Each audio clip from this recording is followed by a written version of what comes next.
देखो यहाँ संपूर्ण सत कथा आपण मैंने धन्यवाद जहाँ हूँ आप कई उठे ना गत जो चलती हिट वेव कथा कि उठू ना आप चंडी बाबू धन्यवाद आपण ये कथा उठे भुवनेश्वर जो 8 महला 10 महला घर रही जो लाइन कटुची संध्या 6 रु सका 6 पर्यंत से डीजेल आवश्यकता रोचे जेनेटर आवश्यकता रोचे कारण उपरको पानी उठूनी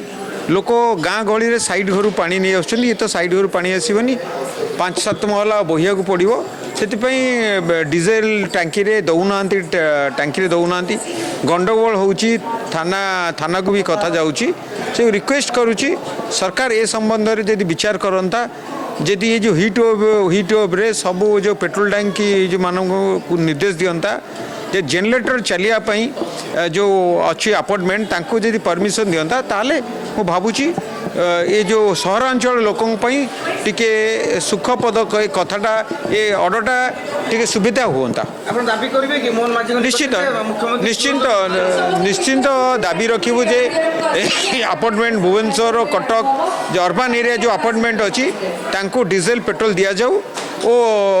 खूब शीघ्र दि जाऊ कारण तांकर पानी विभिन्न समस्या रोची